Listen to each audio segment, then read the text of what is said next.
Hello everyone. आज हम कक्षा 8वीं विषय गणित पढ़ रहे हैं, जिसमें हम अध्याय 7 प्रश्नावली 7.2 पर पहुंच चुके हैं। इससे पहले मैं 7.1 अच्छे तरीके से कंप्लीट करवा चुका हूं। अगर आपने वो वीडियो नहीं देखा है तो पहले आप उसे कंप्लीट कर लीजिए। और आज हम राशियों की तुलना में बहुत ध्यान से हम पढ़ने वाले हैं, और मैं कुछ इस तरीके से आपको पढ़ाऊंगा कि जो भी चीज़ें आपको यहाँ पर समझाई जाएंगी वो 100% हमेशा के लिए आपको याद रहेंगी, आप कभी भूल नहीं पाओगे। साथ में यहाँ पर आपको फ्री ऑफ कॉस्ट ये क्लासेस मिल रही हैं, इनका पूरा फायदा उठाइए। और अगर वीडियो अच्छी लगती है तो अपने दोस्तों में शेयर जरूर करें। तो चलिए शुरू करते हैं। पहला प्रश्न है, प्रश्न नंबर 1। सेल के दौरान एक दुकान सभी वस्तुओं के अंकित मूल्य पर 10% बट्टा देती है। 1450 अंकित मूल्य वाला एक जीन्स और 2 कमीजें, जिनमें से प्रत्येक का अंकित मूल्य 850 है, को खरीदने के लिए किसी ग्राहक को कितना भुगतान करना पड़ेगा।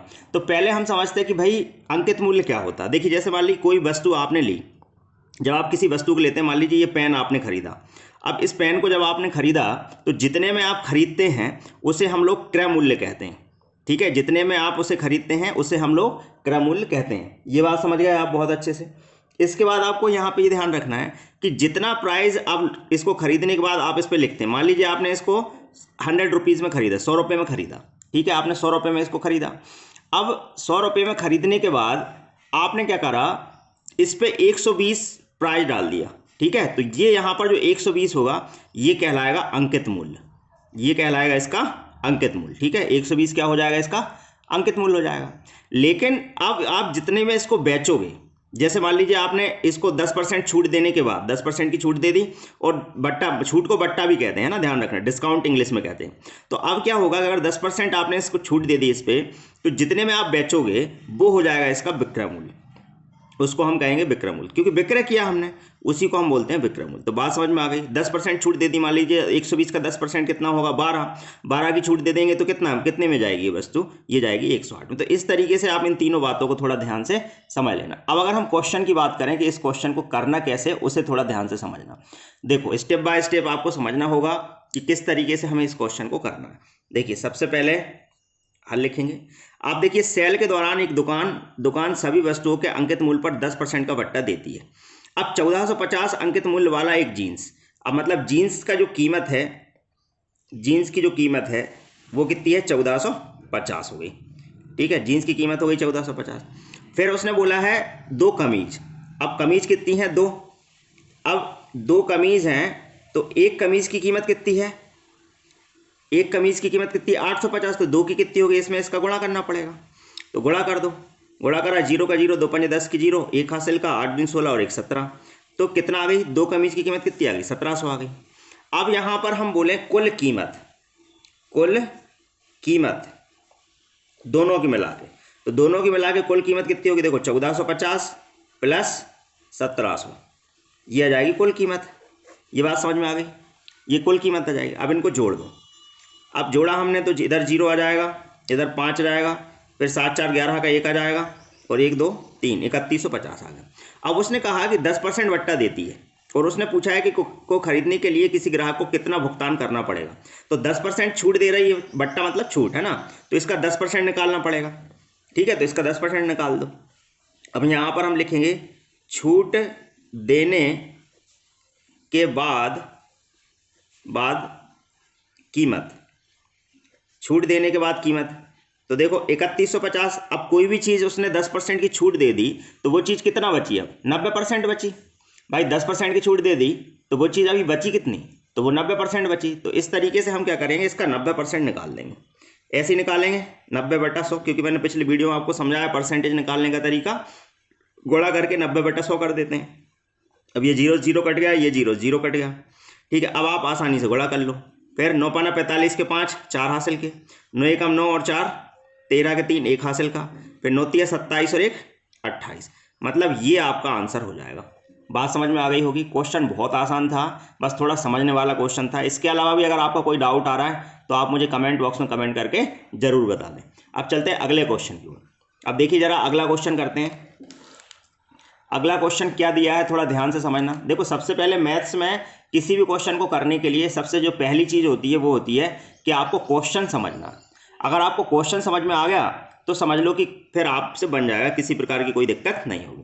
देखो क्या लिखा है, एक टेलीविजन का मूल्य 13,000 है, इस पर 12% की दर से बिक्री कर वसूला जाता है। मतलब बिक्री पर जो कर होता है वो वसूला जाता है। यदि विनोद इस टेलीविजन को खरीदता है तो उसके द्वारा भुगतान की जाने वाली राशि ज्ञात करो।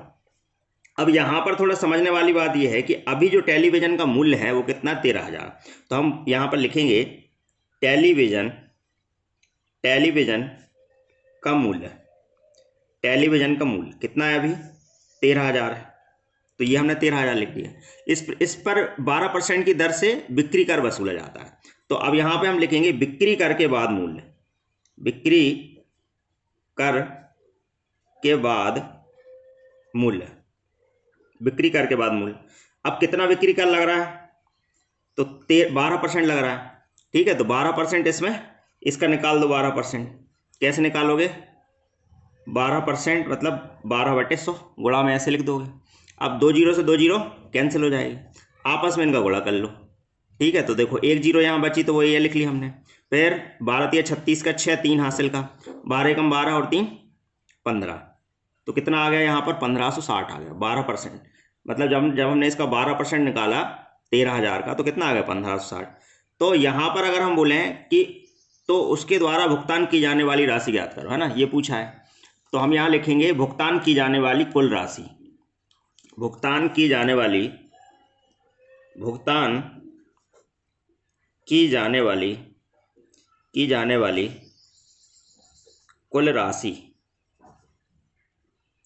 कुल राशि कितनी होगी, जोड़ के लिख देंगे।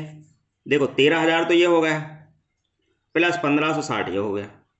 अब दोनों को जोड़ दो, तो 0 का 0, फिर 6 का 6, फिर 5 का 5 और 3 और 1 कितना हो जाएगा, 4 और 1 का 1। तो 14,560 आपका आंसर आ जाएगा।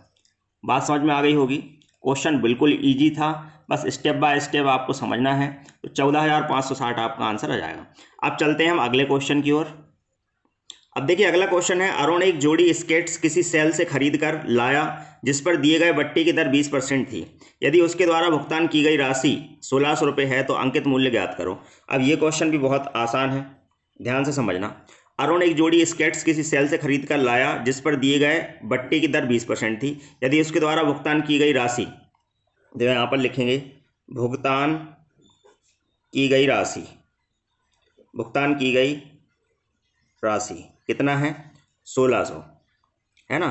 फिर क्या बोला है, अंकित मूल्य ज्ञात करना है।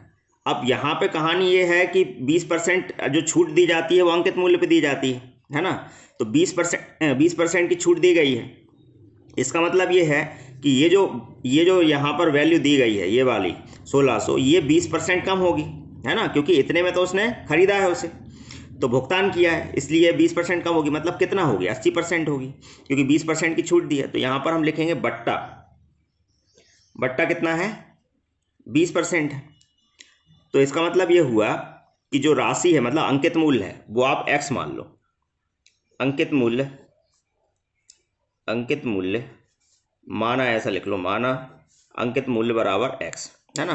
तो 20% की छूट दे दी, तो अंकित मूल्य जो है कितने, अंकित मूल्य का 80% बराबर कितना होगा, 1,600 होगा।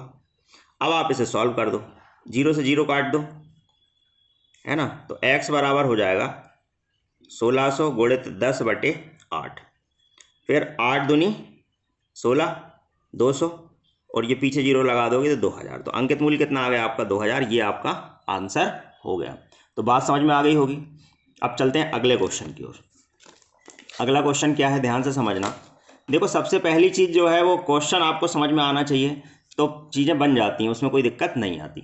यहाँ पर लिखा है, मैंने एक हेयर ड्रायर 8% बैट सेहत, बैट क्या होता है, वैल्यू एडेड टैक्स जिसे हम कहते हैं, 5400 रुपये में खरीदा। बैट को जोड़ने से पहले का उसका मूल्य ज्ञात करो। मतलब 8% प्लस करने के बाद यहाँ पर 5400 आया है ना। तो हम यहाँ पर लिखेंगे बैट सेहत वस्तु का मूल्य कितना दिया है, 5400, है ना। बैट को जोड़ने से पहले उसका मूल्य ज्ञात करो, ये अपन को बताना है। तो ये जो वैल्यू है वो ये 108% होगी, क्योंकि बैट सेहत मतलब कोई भी जो वैल्यू होती है वो 100% होती है। अब इसमें 8% और जोड़ा है, मतलब ये 108% होगी। तो हम इसे इस प्रकार समझ सकते हैं कि बैट को जोड़ने से पहले का उसका मूल्य अपन को निकालना है, तो अपन x मान लेते हैं। तो बैट को जोड़ने से पहले का मूल्य बराबर x है। ठीक है, ये हो जाएगा, ये अपन ने मान लिया, माना। ठीक है, x है। अब इसका जो x 108% है वही 5400 होगा, तो x का 108%। अब आप सोच रहे होंगे कि 108% क्यों आ गया। देखो, कोई भी चीज़ जो होती है, जैसे अभी जो हमने x माना ये 100% है और उसमें 8% प्लस किया है तभी ना 5400 आया है, इसीलिए 100 में 8 प्लस करोगे तो 108 आ जाएगा, इसलिए 108 आया बराबर 5400। अब आप इसे सॉल्व कर दो तो 100 इधर चला जाएगा, 108 नीचे आ जाएगा, तो x बराबर हो जाएगा 5400, ये हो जाएगा कितना, गुणा 100 बटे 108। ठीक है, इस तरीके से अपन इसको कर। अब ये आ गया, तो इसमें अपन क्या करेंगे, अब इसको काटना शुरू करते हैं। तो आप काटोगे तो पहले आप इसको काट दो 9 से, तो 9 एकम 9, 1 बचा, 9 दूनी 18। फिर यहाँ पर इसको काटें तो 9 3 7 9 चौक 36, 9 5 9 छिक्का 54, तो ऊपर 600 आ गया। फिर ये कट जाएगा 6 एकम 6, 6 दूनी 12। फिर ये काटो 2 पंजे 10। ठीक है, तो 2 पंजे 10, तो 50 आ गया। अब आपने आपस में गुणा करा 50 का और 100 का, तो कितना आ जाएगा आपका, 5000 आ जाएगा। तो यही आपका आंसर आ गया। इस तरीके से आपको इस क्वेश्चन को करना था। अब चलते हैं अगले क्वेश्चन की ओर। अगला क्वेश्चन समझेंगे, पहले है क्या, दिया क्या है, पूछा क्या है, ध्यान से समझना। कोई वस्तु 18% जीएसटी सम्मिलित करने के बाद 1239 में खरीदी गई, जीएसटी जोड़ने से पहले का उस वस्तु का मूल्य ज्ञात करो। ठीक है, वो कह रहा है कि कोई वस्तु 18% जीएसटी सम्मिलित करने के बाद 1239 में खरीदी गई, मतलब वस्तु अगर 100% है तो 18% प्लस करने पे वो हो जाएगी 118%। ठीक है, तब उसे खरीदा गया। तो ध्यान से समझना, सबसे पहले यहाँ पे अपन लिखेंगे 18% जीएसटी सम्मिलित करने के बाद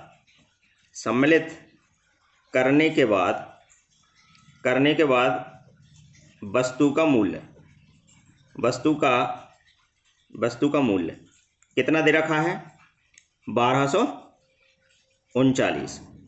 ठीक है, तो 18% जीएसटी सम्मिलित करने के बाद उसका जो मूल्य है वो कितना दे रखा है, 1239। अब हमने मान लिया कि वस्तु का मूल्य x है, माना कि वस्तु का मूल्य जो है वो x है ना, वस्तु का मूल्य क्या है, x है। अब बात यह है कि वस्तु का मूल्य अगर x है तो उसका हम जब 118% निकालेंगे, कितना निकालेंगे, 118, क्योंकि 100 में प्लस 18 है तो इसलिए 118% बराबर कितना है, 1239। अब यहाँ से x का मान निकाल लीजिए, निकालो 1239 गुणा 100 इधर पहुँच जाएगा, बटे आ जाएगा 118। अब काटना शुरू करो, 2 पंजे 10, फिर 2 पंजे 10, 2 नाम 18। अब 59 से ये वाली संख्या कटेगी कि नहीं, अपन इसको काट के देख लेते हैं 59 से कट रही है कि नहीं। ठीक है, क्योंकि 2 से अपन ने काटा, 2 पंजे 10, 0 का 0 हो गया, फिर 2 पंजे 10, 2 नाम 18, 59। अब 59 से इसको अपन को काटना है, कितनी बार कटेगी। सबसे पहली चीज़ तो ये 2 बार चली जाएगी, 59 दूनी हो जाएगा कितना, 118, 59 दूनी 118। ठीक है, तो ये हो गया। अब 118 के बाद बचा कितना, 5, तो 59 एकम 59, मतलब 21 हो गया। तो यहाँ पे जो वैल्यू आ गई वो आ गई 21 गुणा 50। अब गुणा कर लो, 0 का 0, 5 एकम 5, 5 दूनी 10, मतलब 1050 आ गई।